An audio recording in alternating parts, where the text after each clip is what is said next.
Assalamualaikum warahmatullahi wabarakatuh.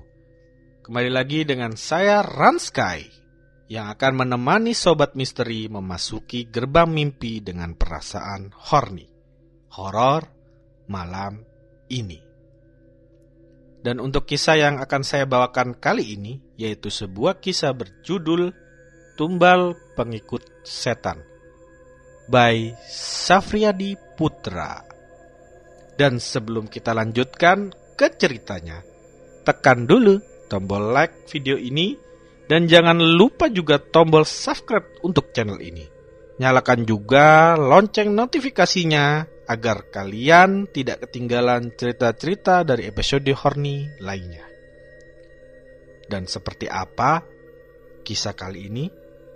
Langsung saja kita masuk ke ceritanya.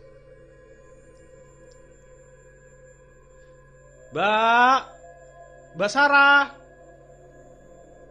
Mbak Saras, Mbak Saras, Mira meninggal, Mbak. Suara teriakan itu menghentikan suapanku.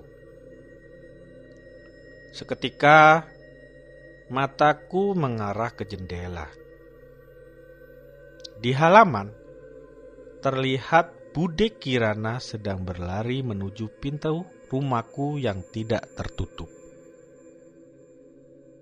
Apa?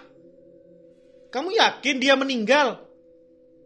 Dari ruang tengah, mamaku muncul sambil melontarkan sebuah pertanyaan pada Bude Kirana. Ya, suaranya sangat keras, seakan memenuhi ruangan tamu ini. Langkah mama terlihat bergegas. Pandangannya tertuju lurus ke luar rumah, tepatnya ke arah Bude Kirana. Iya, Mbak. Iya, kata Ustadz Danu, Mira memang sudah meninggal, Mbak. Bude Kirana telah berada di depan pintu ketika kalimat itu dia ucapkan. Dia berhenti, mungkin sengaja menunggu mama ada di sana. Sesaat matanya menatap ke arahku, tapi mamaku tidak menyapa. Teruskan saja sarapanmu, Ruben. Setelah itu langsung berangkat ke sekolah. Jangan sampai telat, titah mama. Tanpa memperlambat langkahnya, hanya matanya saja yang melirik ke arahku. Itu pun sekilas. Niatku untuk berdiri langsung kuurungkan.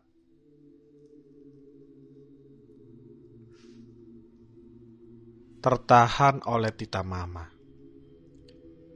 Pantatku kembali kuhenyakan di sofa ruang tamu.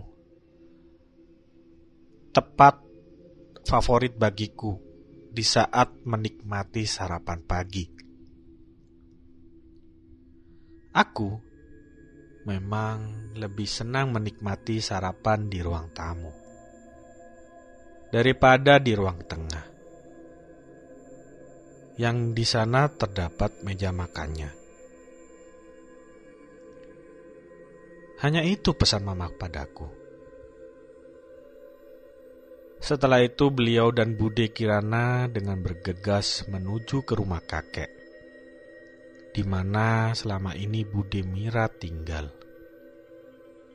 Atau lebih tepatnya dipasung. Ya. Sejak aku kecil, Bude Mira telah dipasung. Bahkan aku belum pernah melihat Bude Mira lepas dari pasungannya. Hari-harinya dilewati dengan kaki yang terbelenggu oleh sebuah kayu di rumah tua milik kakek. Rumah itu berdekatan dengan rumah milik Bude Kirana. Karena itulah, Bude Kirana selalu menjadi orang pertama Ia mengetahui bila ada sesuatu yang terjadi dengan Bu Demira. Ya, pernah aku meminta agar pasungan Bu Demira dilepaskan sajalah. Karena aku kasihan melihatnya. Tapi, kata Mama, bila Bu Demira tidak dipasung, maka dia akan kabur. Dan tentunya membahayakan bagi masyarakat sekitar. Belasan tahun Bu Demira menjalani hidup seperti itu. Selama itu pula, Mamaku dan Bude Kirana yang merawatnya.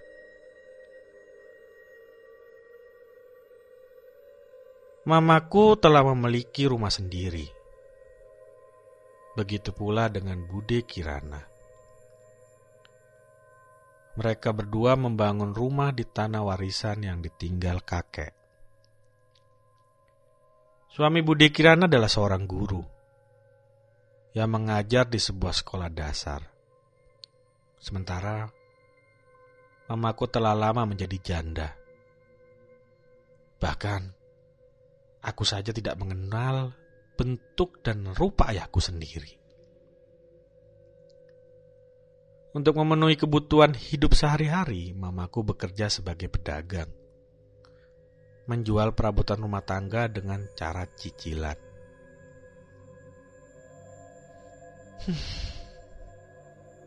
Teman-temanku menyebutnya dengan istilah tukang kredit. Bahkan, terkadang mereka membuliku dengan memakai istilah itu. Ruben anak tukang kredit. Ruben anak tukang kredit. Itulah yang sering dikatakan mereka tentangku. Padahal, Mamaku tidak pernah menjual gayung. Apalagi centong nasi.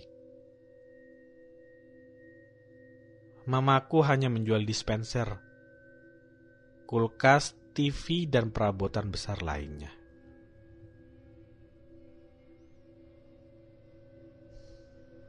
Aku bangkit, lalu membawa piring serta gelas bekas sarapanku ke dapur. Meski di piringku masih ada nasi yang tersisa, aku sudah tidak berniat lagi menghabisinya. Karena tiba-tiba selera makanku telah hilang. Meskipun telah sering mendengar kabar tentang kematian Bu Demira, tapi berita itu tetap saja membuatku kaget. Bahkan kali ini ada sesuatu yang tidak enak di hati. Ketika mendengar apa yang disampaikan Bude Kirana tadi. Memang,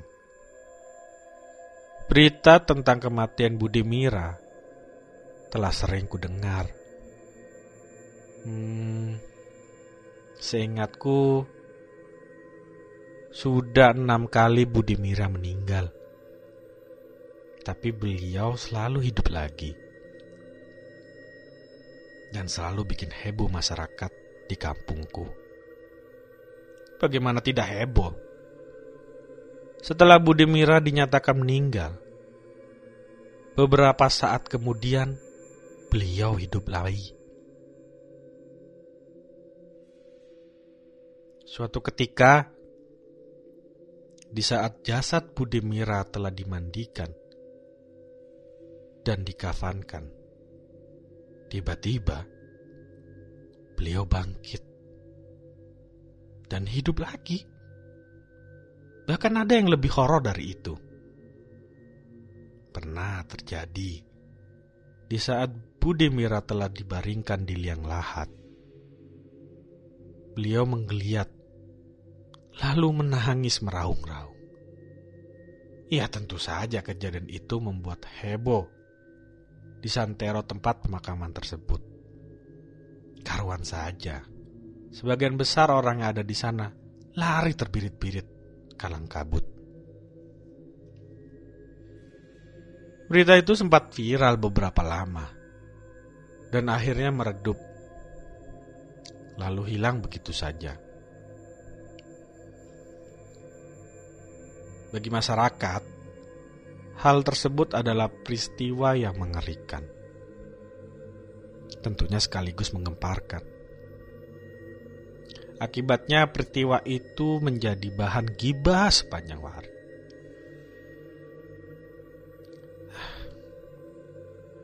Rasa takut pun aku hilang. Begitupun juga masyarakat untuk beberapa waktu. Lagi-lagi bagiku tidak ada rasa takut sama sekali. Mungkin hal ini terjadi karena beliau adalah budeku ya. Karena mendengar berita Bude Mira meninggal, awalnya aku sedih. Tapi ketika beliau hidup kembali, aku pun tiba-tiba senang. Jadi, tidak ada rasa takut sekalipun. Mungkin karena peristiwa itu telah terjadi berulang kali, sehingga membuat aku terbiasa dengan kabar tersebut. Ketika mendengar kabar tentang kematian Bude Mira berikutnya, ya seperti biasa, aku yakin beliau akan hidup lagi.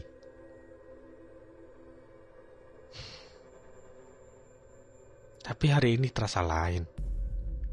Ada sesuatu yang berbeda. Seperti ada kesenduan yang bergetar di hati ini. Entah, rasa seperti apa ini? Aku tidak bisa mengungkapkan dengan kata-kata. Apakah kesedihan seperti dulu akan aku alami lagi? Ya, kesedihan ketika pertama kali mendengar tentang kematian Bude Mira. Entahlah. Tapi hari ini rasanya benar-benar berbeda. Yang membuat dada ini berdebar, tidak karuan, dan rasanya aku ingin menangis. Sedih rasanya. Karena hatiku seolah-olah mengatakan bahwa kali ini Bude Mira benar-benar meninggal dan tak akan hidup lagi. Memikirkan hal itu timbul rasa takut di hatiku. Takut tidak akan pernah melihat Bude Mira lagi untuk selamanya. Ingin rasanya aku datang ke rumah kakek. Tapi untuk sekarang itu tidak mungkin. Waktuku sangat sempit. Rumah kakek dan sekolahku berlawanan arah. Aku pasti telat, meskipun hanya untuk menjenguk sesaat saja. Aku harus segera ke sekolah. Hari ini adalah hari terakhir ujian kelulusanku. Jadi aku tidak boleh telat, apalagi bolos. Sepanjang perjalananku, pikiranku seakan dipenuhi dengan bayangan Bude Mira. Rasa sedih semakin bertambah di hati. Bahkan, ketika ujian telah selesai, rasa itu belum juga sirna. Aneh. Ini sungguh tidak biasa. Entahlah, kenapa ini? Bayangan Bude Mira selalu memenuhi otakku, padahal biasanya tidak seperti ini. Ruben, kamu langsung ke kantor majelis ya?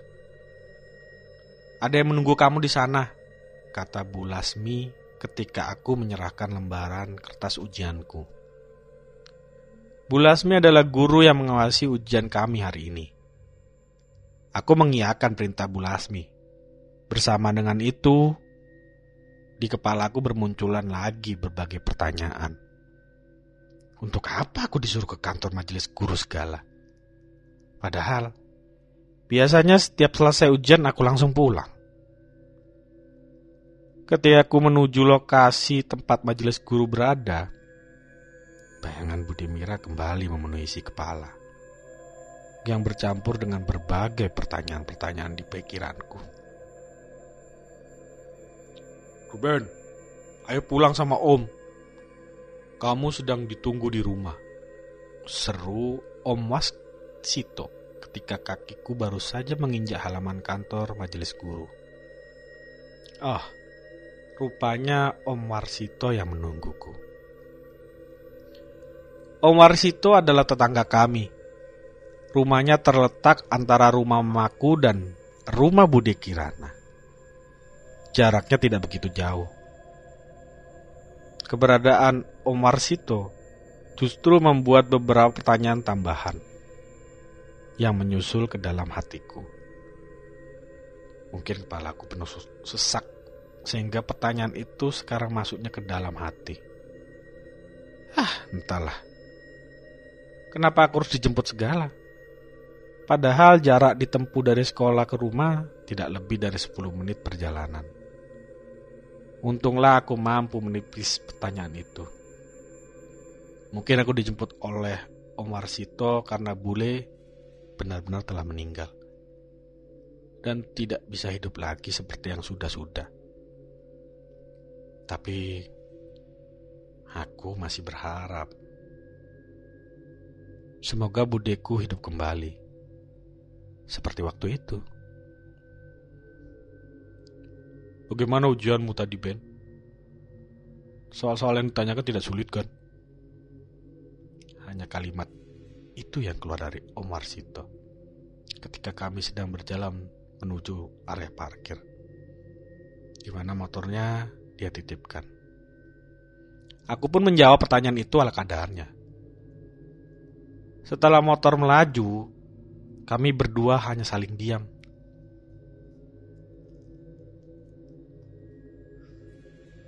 Boleh dikatakan, sepanjang perjalanan tidak ada percakapan yang terjadi di antara kami.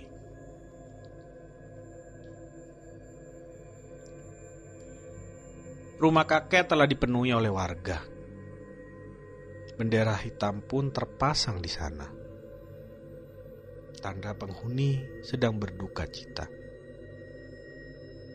Di kampung kami, bila ada yang meninggal dunia, memang yang dipasang adalah bendera berwarna hitam, bukan berwarna kuning.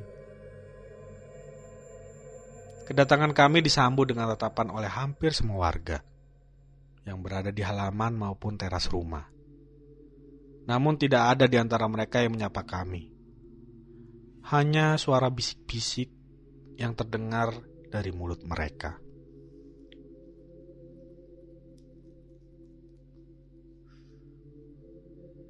Di depan rumah aku disambut oleh Mama, sementara Om Warsito bergabung dengan tamu lainnya. Mereka duduk di bangku plastik yang berjajar di bawah sebuah tenda yang telah terpasang di halaman rumah kakek. Ayo masuk. Kita langsung ke ruang tengah melihat Budimira, ucap Mama. Di saat jarak kami telah dekat, lalu beliau melingkarkan tangannya di bahuku. Ada tekanan dari Mama yang rasanya kurasakan. Mungkin ini sebagai perintah agar aku terus melanjutkan langkah. Mah, apakah Budimira sudah hidup lagi, Mah? Tanyaku sebelum memasuki pintu rumah. Aku bertanya dengan menekan nada suara, seperti bisik-bisik.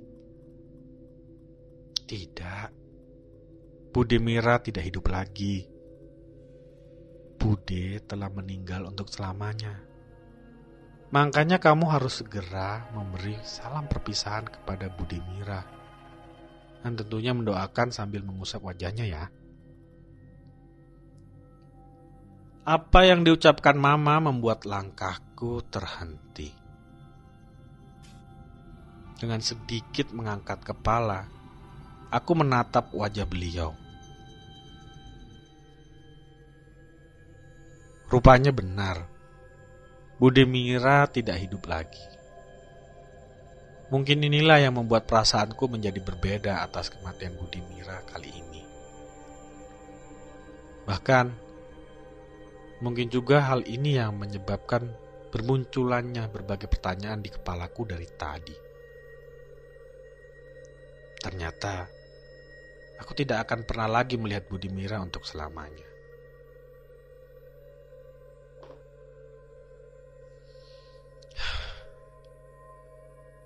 Kesedihan kembali datang di hatiku. Aku menatap Mama untuk bertanya. Aku ingin tahu tentang kepastiannya. Apakah Budimira benar-benar telah meninggal atau akan hidup lagi? Ya, siapa tahu. Siapa tahu Budimira akan hidup lagi seperti dulu. Hidup setelah dikafankan atau setelah masuk ke liang lahat, misalnya. Aku mengharapkan hal seperti itu akan terulang kembali. Tapi pernyataan itu tidak sempat kulontarkan karena adanya dorongan tangan Mama di bahuku. Mungkin karena gerakan kakiku yang terhenti sehingga Mama mendorong pundakku agar terus berjalan menghampiri budeku. Di tengah tatapan para pelayat yang ada di ruang tamu, kami melanjutkan langkah kaki menuju ruang tengah. Ternyata di ruang tengah juga banyak pelayat yang hadir. Mereka duduk berjajar membelakangi dinding. Sementara di hadapan mereka, persisnya di tengah ruangan terbaring tubuh Budimira. Tubuhnya ditutupi kain jarik, sedangkan bagian wajahnya tertutup oleh kain yang transparan. Aroma wangian yang aneh menguap ruangan ini. Ayo, Mama menarikku ketika langkahku kembali terhenti di ambang pintu. Mah, seruku tertahan. Bersamaan dengan itu aku menghentikan langkah. Ada rasa enggan di hatiku untuk melanjutkan langkah kaki ini menuju di tempat di mana jasad Budimira terbaring. Mungkin keengganan ini disebabkan oleh rasa takut yang tiba-tiba dalam hati. Ya, rasa takut. Takut bukan karena adanya jasad Budimira di tengah ruangan ini. Bukan juga karena aroma wangian yang menguar. Tapi rasa takut itu datang ketika mata ini melihat seseorang yang berdiri dengan tangan bersedikap di sudut ruangan. Ruangan apa itu? Orang yang aneh. Hanya dia satu-satunya orang yang berdiri di dalam ruangan ini kecuali aku dan mamaku tentunya. Tadi ketika kami baru saja sampai di depan pintu ruang tengah, tatapanku sempat mengarah ke bagian pojok. Dan mataku langsung berbentur dengan sosok laki yang berpakaian serba hitam itu. Terlihat pakaiannya sangat longgar dengan ukuran tubuhnya. Namun, bukan bentuk pakaian itu yang membuatku takut. Tapi tatapan matanya yang terasa lain, yang membuat bulu kuduku seketika merinding. Apalagi tatapan kami sempat berbenturan beberapa saat. Ayo, kenapa berhenti? Mama menarik tanganku dengan tatapan lurus ke wajahku.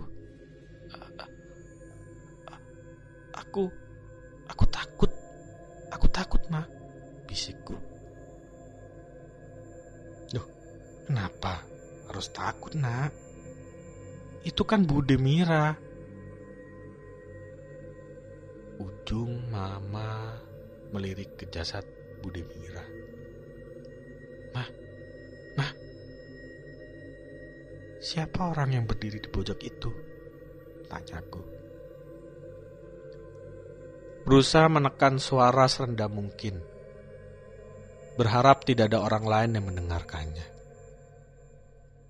Mama mengangkat wajahnya dan mengikuti arah lirikanku. Beberapa saat, Mama perhatikan bagian pojok yang aku maksud. Kemudian matanya beralih, menyapu seluruh area yang ada di ruangan tengah ini. Setelah itu, tatapan Mama kembali ke wajahku dengan kening yang berkerut. "Mana? Mama tidak melihat siapapun di sana," kata Mama dengan suara ditekan. Kemudian beliau kembali mengarahkan matanya ke bagian pojok ruang tengah. "Kamu ini, tidak ada apa-apa di sana. Malah yang berdiri di ruangan ini hanya kita saja kok," lanjut Mama. Aku semakin heran dengan jawaban Mama. Kenapa beliau tidak melihat orang tersebut? Masa Mama tidak melihat orang yang di pojok itu? Tanyaku ingin memastikan. "Apa sih kamu ini? Mama tidak melihat apa-apa di sana." Kening Mama berkerut dengan mata sedikit menyipit, yang membuat aku semakin heran. "Itu mah, laki yang berdiri bersedekap persis di pojok. Dia memakai pakaian hitam. Masa Mama nggak lihat sih?" Kali ini aku menerangkannya dengan detail. Bahkan ujung bibirku meruncing ke arah orang tersebut, meskipun mataku tidak lepas dari wajah Mama. Hal itu kulakukan untuk meyakini Mama dan memberi penjelasan di mana tempat persis orang itu berada. Mama kembali menatap ke arah yang aku tunjukkan. Kali ini tatapan Mama cukup lama memandang ke sana. "Tidak ada orang di sana, Ben. Bahkan di ruangan ini tidak ada seorang laki-laki pun, semuanya perempuan. Dan mereka semua juga duduk, tidak ada yang berdiri," ucap Mama. Setelah tatapan kembali ke wajahku, suara beliau masih seperti ditekan. Mendengar sanggahan Mama, dengan pelan aku mengangkat kepala dan mencoba melirik ke arah pojok tempat bapak-bapak itu berada.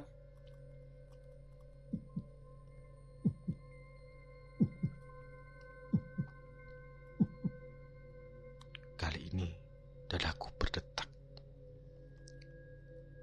seperti ada sebuah sentakan keras di jantungku ketika mataku berbenturan dengan mata bapak di pojok itu. Atau mungkin lebih tepat, dia disebut kakek-kakek. Sebab yang kulihat rambutnya yang gondrong ternyata telah memutih. Begitu pula dengan jenggot yang tergantung di dagunya. Semuanya mendadak telah memutih. Meskipun wajah orang tersebut tidak keriput, seperti keriputan wajah kakek Kava, teman sekelasku. Ayo, kok malah bengong? Mama kembali menarik tanganku. Kali ini dengan tenaga, sehingga aku seperti terseret tanpa berani mengangkat kepala. Aku mengikuti langkah Mama. Rasanya, dalam setiap langkah kakiku selalu diikuti oleh gerakan mata itu. Dari kakek yang berdiri di pojok sana, bahkan ketika kami telah berada di dekat Budi Mira dan langkah kami telah berhenti, perasaanku mengatakan bahwa si kakek masih mengawasi kami. Tepatnya mengawasiku. Mama menarikku untuk ikut duduk bersama beliau. Aku pun ikut duduk bersama Mama, tanpa berani menatap ke arah pojok sedikit pun. Kami duduk dengan bertelekan pada kedua lutut. Ketika tangan Mama menjulur untuk membuka kain transparan penutup wajah Budimira, rasa takutku belum juga hilang. Kulirik kembali. Tiba-tiba bentuk wajah si kakek menjadi pucat, seolah menari dalam benakku. Untuk mengalihkan pikiranku dari si kakek, aku fokuskan pemandanganku pada bagian kepala Budimira. Tangan Mama telah menggenggam ujung kain yang menutupi wajah Budimira. Mama menariknya dengan perlahan. Dan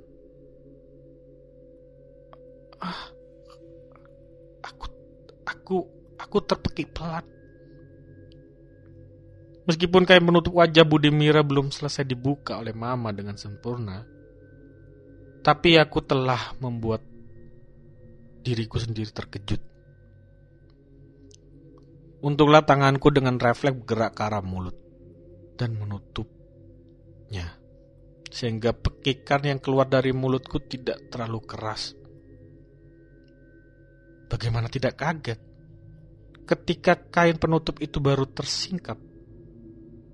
Mata Budimira seolah-olah menatap ke arahku,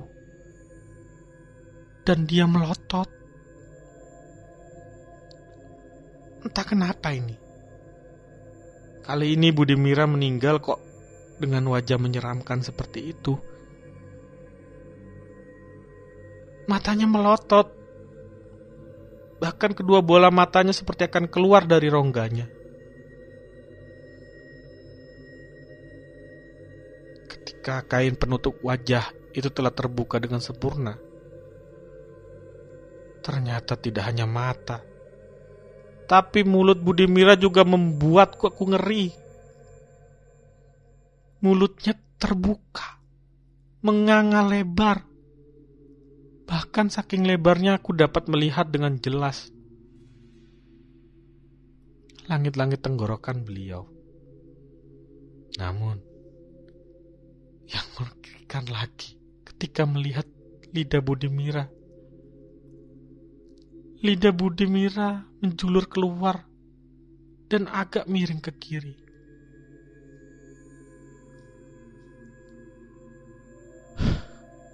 Menyaksikan hal demikian membuat dadaku berdetak seperti dipompa. Karena ngeri melihatnya.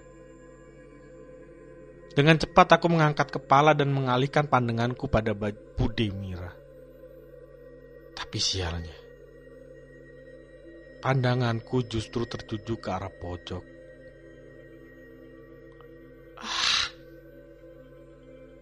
Sekali lagi aku terpekik. Kali ini pekikanku terdengar keras. Sebab aku tidak sempat lagi menutup mulut di saat suara pekik itu lepas keluar. Mungkin karena kerasnya teriakanku sehingga membuat beberapa ibu yang ada di ruangan ini ikut pula terpekik. Sebenarnya tujuanku mengangkat kepala untuk menghindari wajah Budimira yang ada di hadapanku. Namun, mata ini justru bersirobok dengan sesuatu yang lebih menakutkan lagi. Pandanganku berbentur dengan mata laki itu, membuat dada ini bergetar semakin kencang. Meskipun penampakan wajahnya tidak sehoror wajah Budimira, tapi keberadaannya sangat menakutkan bagiku. Apalagi wajah kakek ini sekarang telah berubah. Tidak seperti tadi. Sekarang mukanya terlihat begitu pucat. Bahkan wajahnya putih seperti kapas yang basah. Di kedua bola matanya dibelati oleh cahaya yang semerah api. Anehnya, tatapan kakek itu seperti menusuk ke dalam dadaku. yang langsung membuat dadaku sakit begitu bergetar. Dan bulu kuduk sekujur tubuhku seakan berdiri. Sepertinya tubuhku gemetar. Sorotan mata orang itu sangat tajam, tapi terasa sangat dingin. Tatapannya seakan tidak pernah lepas dariku. Apa yang salah? Siapa dia? Apa maunya? Kenapa ini? Kenapa hanya aku yang melihat ini semua? Aku jadi kesal sama Mama. Kenapa Mama tidak melihat orang sebesar itu sih? Apalagi sudah dari lama dia berdiri di sana. Entah sejak kapan. Namun yang pasti, dia telah berada di sana sebelum aku masuki ruangan ini. Dan tidak juga pergi-pergi sampai sekarang. Karena pikiranku tadi beberapa orang berada di ruang tamu berhamburan dekat pintu pembatas. Mereka melihat ke arah kami dengan berbagai ekspresi. Suasana seketika menjadi gaduh. Tapi cuma sesaat. Saat berikutnya hanya suara bisik-bisik saja yang terdengar. Seperti berdengung. Mungkin dengungan itu disebabkan oleh banyaknya bisikan orang yang berada di ruangan tengah ini. Tidak apa-apa Ruben. Mungkin Ruben hanya kaget ketika melihat budenya, seru Mama. Setelah mendengar apa yang dikatakan Mama, barulah keadaan mereda. Mereka pun kembali ke tempat masing-masing. Ustadz Danu, sebaiknya Ustadz menemani Ruben di sini ya, seru Mama ke arah pintu. Rupanya, Ustadz Danu termasuk orang yang ikut menghambur ke pintu ruang tengah. Atas perintah Mama, Ustadz Danu membatalkan niatnya untuk kembali ke ruang tamu. Dia masuk ke ruang tengah dan menghampiri kami. Sambil membungkuk, Ustadz Danu mengusap kepalaku dengan lembut. Diiringi dengan sebuah senyum yang menghiasi bibirnya. Sejuk. Aku pun tersenyum untuk membalas senyuman Ustadz itu.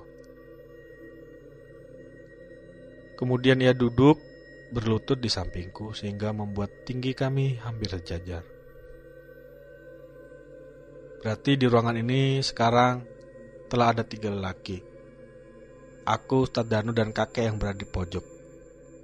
Itu menurutku. Tapi menurut Mama, mungkin hanya ada 2 orang lelaki saja. Entahlah.